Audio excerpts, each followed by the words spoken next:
the finding a time to do your practice, whether it's at the top of the hour or, it's difficult sometimes to actually remember, which is your experience. It's sort of like, oh my goodness, it's 10 minutes past the top of the hour, because it just is.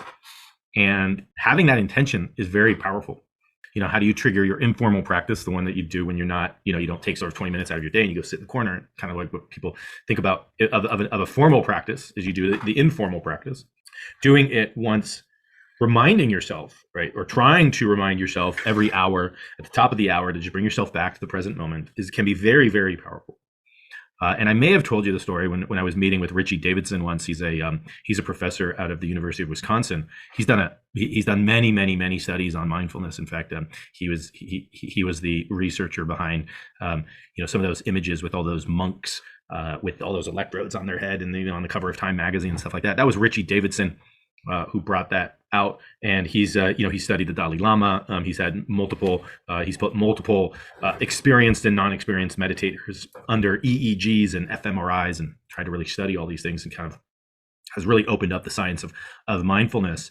And when you meet with him every hour, he actually has I don't know if he does it now. This was many years ago that I met with him, but he had a little ding that went off on his phone, and we were kind of sitting around the table and it's like, oh, do you have another meeting you have to go to? Or, is your wife calling you? Or, is that your child or something like that? Said, no, that's my mindfulness reminder. And even somebody and I gotta be honest, it was sort of like wow, even he needs a mindfulness reminder, right? And that's kind of what he said, is like, look, I've got 20, 30 years of practice in this field, with very dedicated formal training and formal practice and stuff like that, and yet even in that informal world he needs a reminder, and he has it going off once an hour, exactly as you were describing. And so having that, right? So in a way, right, if we know that, it's like, oh, that's kind of difficult for me to do. How can I set little reminders in my world that I live in that can just spark that kind of, whether it's a little, a reminder on your phone once an hour, whether it's, sort of like, where do I go to over and over and over and over again? I work a lot on my computer, right? And so if that's the case for you, maybe you put a little, and it doesn't have to be big. It can be, you put write mindful on a little piece of tape and stick it to the top of your computer, right? And every time you look at it, oh, thank you. Thank you. If you open the fridge a lot, right, to get your ice cream snacks, right at the, do you need that? No, no shaming. But right, as you open your fridge, be mindful. If you have like an area that you get water in your home, right, put it right on your if there's a filter, or you get, wherever you get your water that you go to and you fill up a glass, if there's a favorite mug that you use or a cabinet that you use frequently, put a little sticker on, put a little reminder. Right? When you wake up in the morning, if the first thing you do is go into the bathroom, put a reminder, put a little note to yourself, a little trigger, a little, we're calling them nudges. A little nudge, right? A little loving tap, like, hey, remember that? Oh yeah. So as we get to know ourselves more through the practice, we say, you know what? I kind of like this, right? I'm a fan of this. What reminders can I set for myself, my family, my loved ones, whatever it might be, and have those little reminders, have those little, they could even be intentional phrases, right? Be mindful. Loving kindness, whatever works for you. So today, I'd like to go through all love, and my kids are growing up. They are growing up, and that's depicted. And so it's themselves exploring awareness and oneness. Awareness was the first book. I am aware. The next one was this sense of oneness, that which is the substance, like the wave coming out of the ocean, like a thought coming out of awareness, in essence, there's no difference in substance between the thought and pure awareness, just like there's no difference in substance between the wave and the ocean. We see it as a separate entity that arises, that is born and dies, but ultimately the energy, the substance that creates a thought or emotion or sensation is the same. And that comes through a process of inward inquiry, where we are inquiring about the nature of these things, and we're asking those questions that allow us to have those realizations. And so it's my kids talking now about awareness and oneness. And my daughter says, so cool, right? I'm aware of awareness. So just that understanding and that experience might take many years of practice. What is he talking to be aware of awareness? Okay. And that comes from practice. That comes from asking yourself, what's aware? Who's aware? What is this that is sensing, perceiving everything that is happening? And can there be an awareness of being aware? And and we've kind of talked about this, right? There's a joyfulness, there's a joy that arises. We do this with an element of joy. There was a book many years ago called The Unbearable Lightness of Being. It's so unbearably light that it's almost maybe it feels uncomforting to some, like too light. It's too light. There's a certain joy that emerges from this inward inquiry, from this game. And so my son says, it's like a game I now play. I observe a thought, feel a sensation or emotion arise, and be aware of it just as it is. Absolutely no resistance. I play the game with kindness. Isn't that an interesting way to play the game?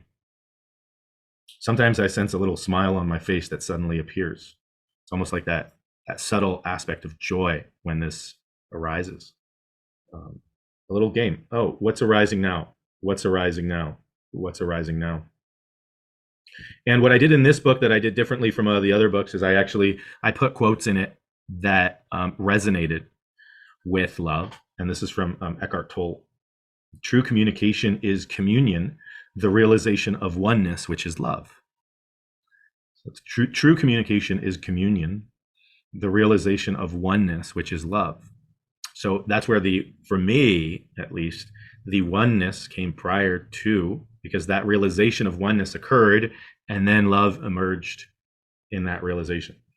And then my daughter says, that sounds beautiful and peaceful, no resistance, going with the flow.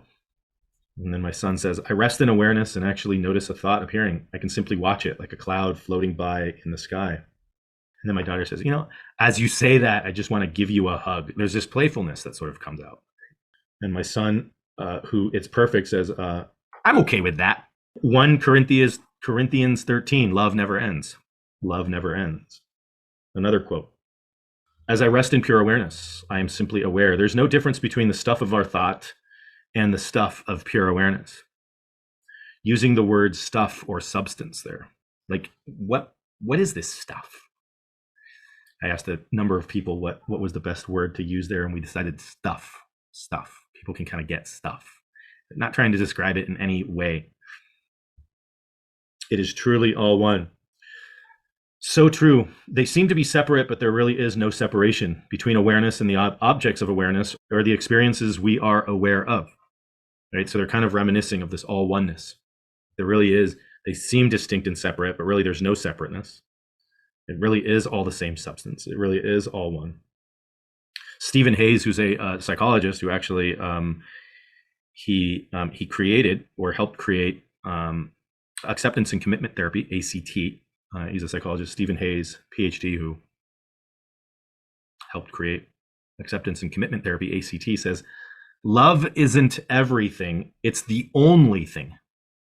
So here I am, right? I'm listening to this guy. I'm trying to understand acceptance and commitment therapy. And he comes out with this quote. And I'm like, whoa.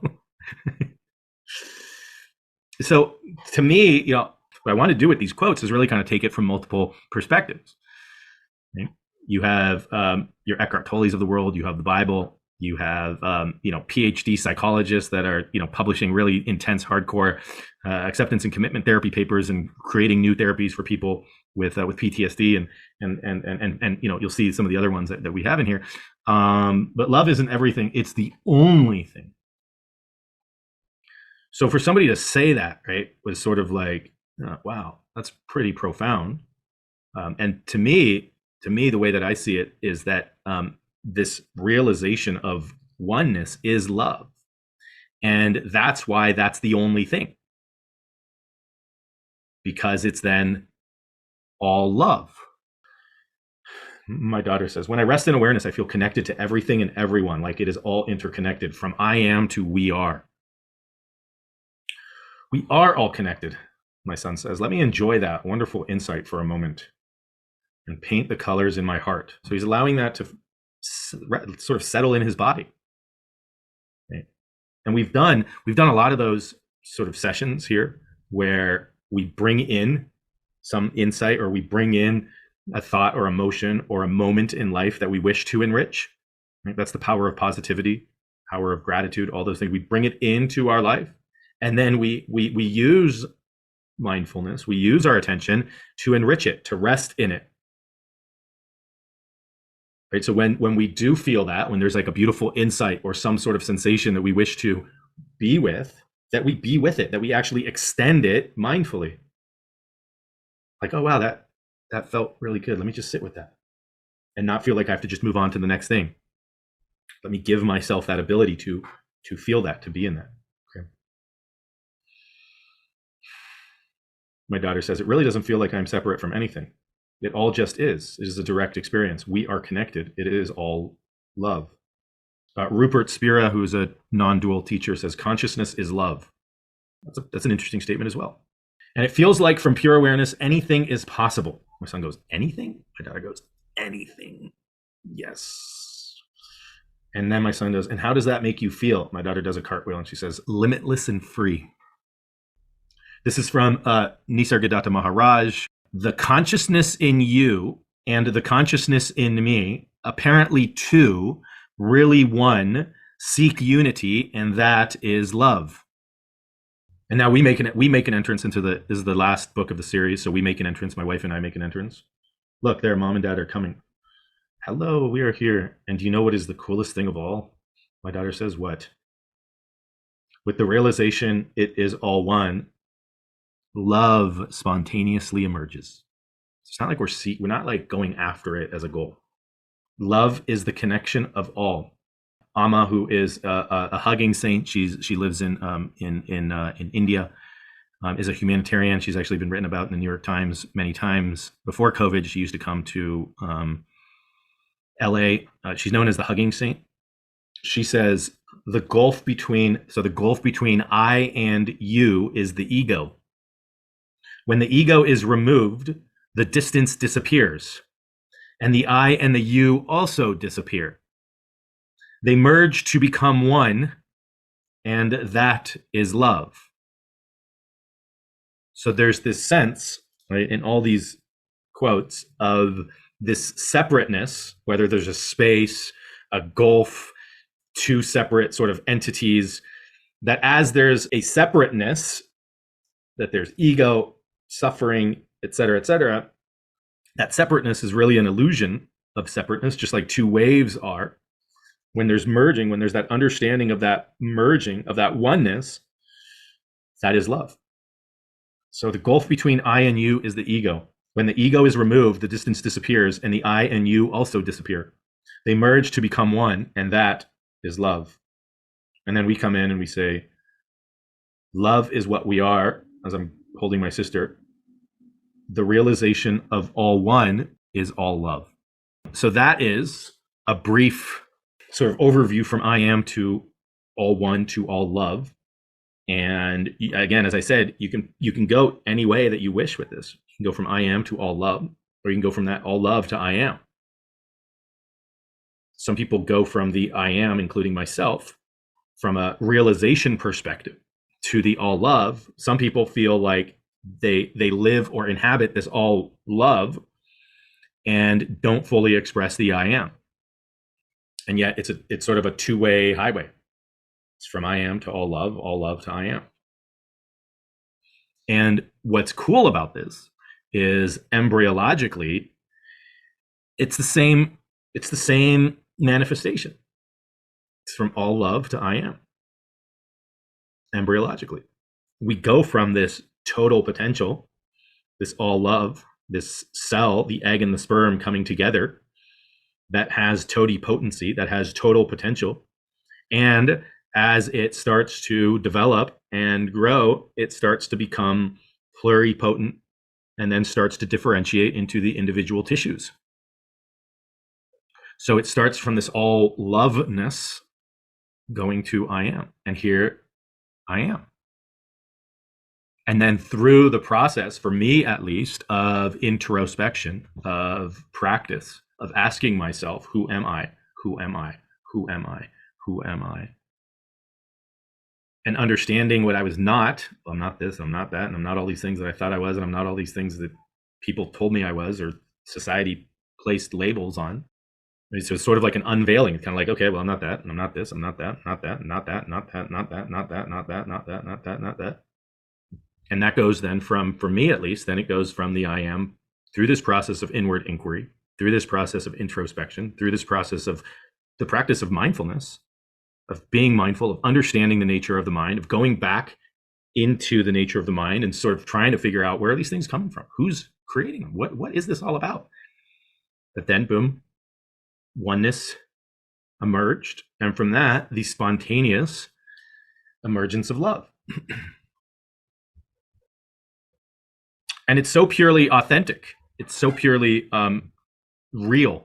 It's sort of like you can't really have an explanation for it.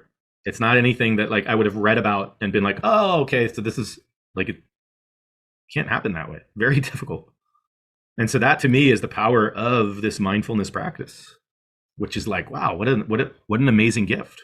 And there's no linear time period. That's the thing. There's no linear time period. It's like, okay, here's my practice. I'm going back to my practice, going back to my practice, going back to my practice. Whatever practice works for you, that is authentic for you, we do that practice. Sitting with yourself, asking yourself, who am I? Noticing the nature of your thoughts through the practice of mindfulness. And if you can't get to that point, just simply find a resource that you can pay attention to. Bringing your attention back to the resource, bringing your attention back to the resource, bringing your attention back to the resource, bringing your attention back to the resource, and understanding, wow, this is my mind. This is the nature of my mind. I'm asking my mind to focus on my breath. And what does my mind want to do? It goes back to that image of mindful, right? That's all this chaos and cars and dollar signs and debt signs and, all these different people. And as opposed to what is it that I'm actually seeing? Well, I'm seeing two trees and a lake ahead of me. But what is my present moment awareness? Well, it's all the worries that I have in my life that I'm paying attention to. And I'm just walking and I have no idea what the setting actually is. Okay. Let's go into our practice then.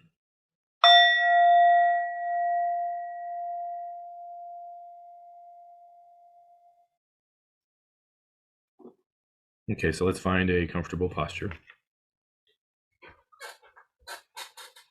A posture that you will feel relaxed yet alert. Closing your eyes if you feel comfortable closing your eyes. If not, having a soft downward gaze.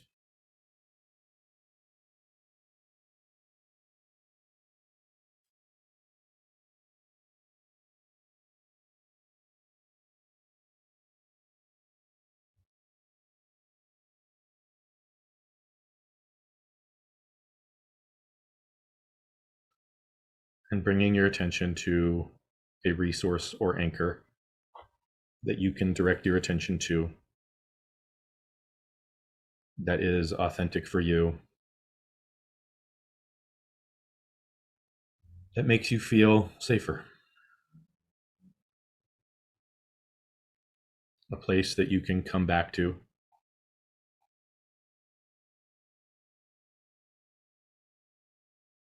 as your mind wanders. And you recognize your mind has wandered. And you come back to your resource or anchor.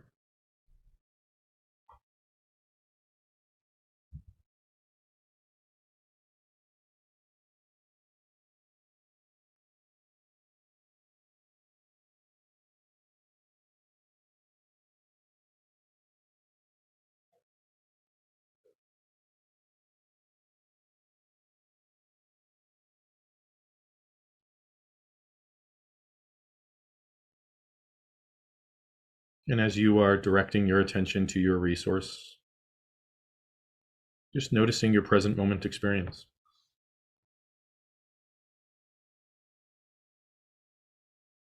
What is arising for you in this moment? And just seeing if you can notice it without it grabbing too much of your attention, And as you notice it, simply come back to your anchor or resource. Almost like a ship passing by in the distance. We're not jumping on the ship. We're just watching it go by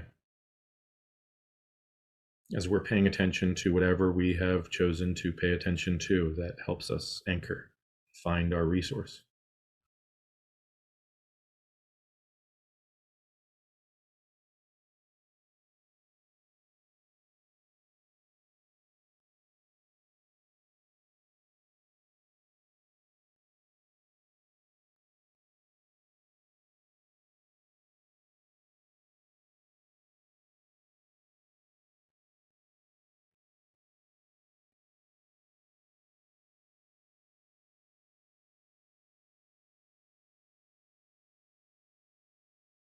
And as you are directing your attention to your anchor,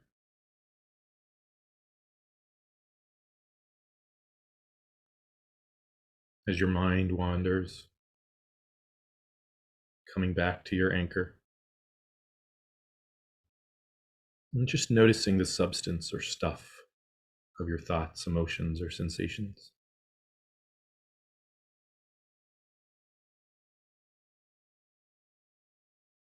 Is the substance or stuff any different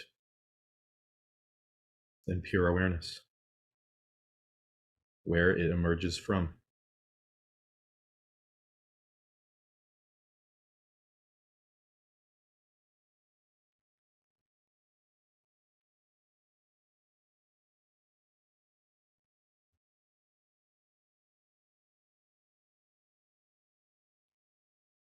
Just like one, two, or three waves appearing in the ocean, numerous thoughts or sensations or emotions will appear for you. They all seem different. They all seem separate.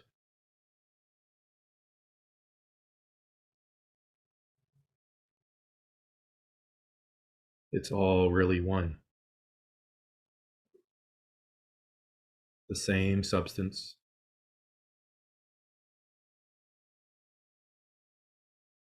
See if you can rest in that substance, in that oneness,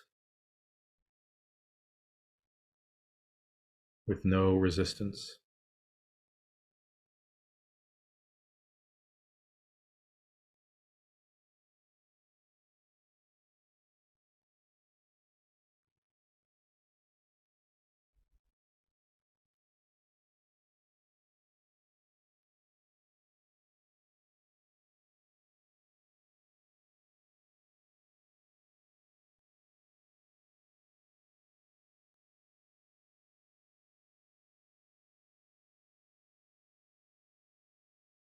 What do you notice?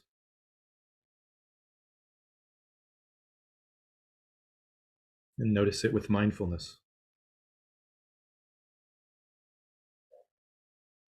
There's no good or bad. There's no right or wrong. And if anything gets too intense, simply come back to your resource or anchor.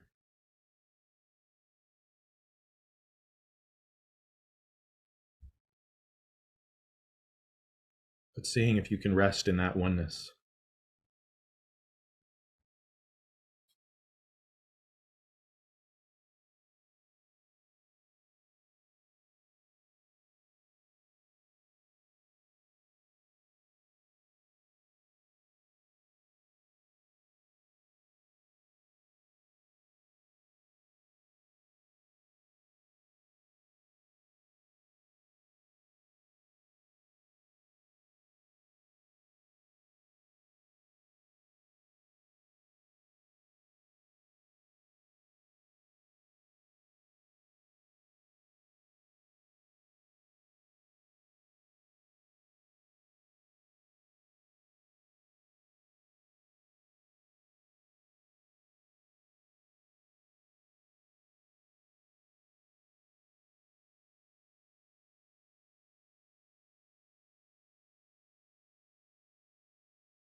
And just noticing where your attention is now.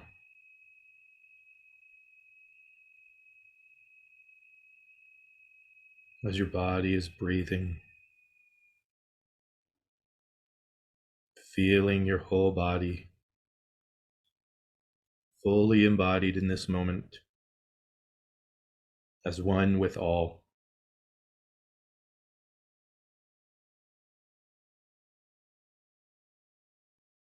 All one, all love. All one, all love.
And now taking 2 or 3 deep breaths and really intentionalizing the inhale, bringing oneness and love to you. Exhaling and releasing any stress or tension. Being one with your breath.